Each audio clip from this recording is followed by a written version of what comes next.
As families mourn the lives lost in the January 29, 2025 crash near Ronald Reagan Washington National Airport, a total of 67 between American Airlines Flight 5342 and a UH-60 Blackhawk helicopter, investigators are scrambling to determine how it could have happened, as well as how to prevent it from happening again.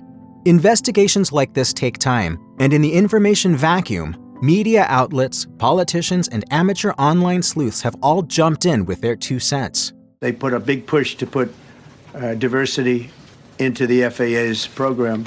But what do the actual experts think happened?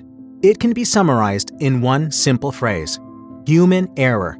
But a lot of other factors played into causing that error. For one, terrible visibility. The collision happened at night, just before 9 p.m. Eastern Time. The American flight, a Bombardier CRJ-700 plane, was making its descent toward Reagan Airport and had deployed its landing gear.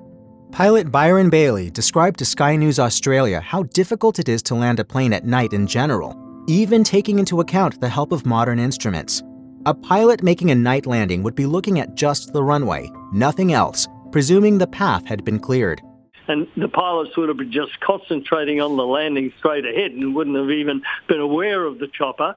Former National Transportation Safety Board investigator Greg Fife said much the same to NBC News, noting that the helicopter pilots likely couldn't see the plane either, aside from its position lights. But those lights being at that elevation over an urban area can actually blend into the background.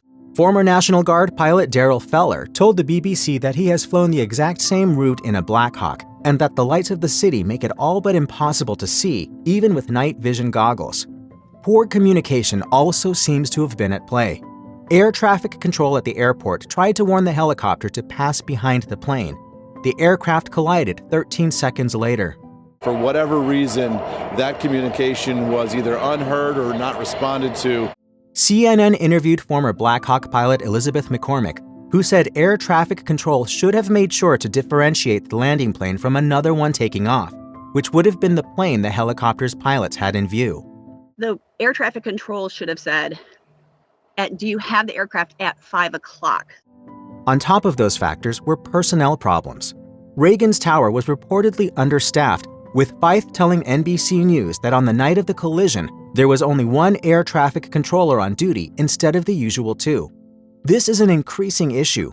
ABC 7 Chicago explains that the number of air traffic control staff across the country has decreased 9% from 2011 to 2023, even as the number of flights increased. The office of U.S. Senator Tim Kaine of Virginia explains Reagan Airport has been particularly hard hit. In February 2024, the Senate Commerce Committee chose to shift more flights to Reagan despite its runway being, quote, already the busiest in the country. The Blackhawk was also apparently operating with a bare minimum crew of just 3. McCormick told CNN there should have been one more to ensure safety. In my opinion, when you're going into visual flight mode in a crowded airspace like this, it should be a minimum of 4, so you have a pilot on each side for visibility. The biggest lingering question that no one seems to be able to answer as of the making of this video is why the Blackhawk was flying so high. Military helicopter flights in the area are capped at an altitude of 200 feet, but this one was flying at between 350 and 400 feet when it collided with the plane, according to reports. Investigators continue to search through the wreckage for clues and have reportedly recovered the flight recorders from the jet.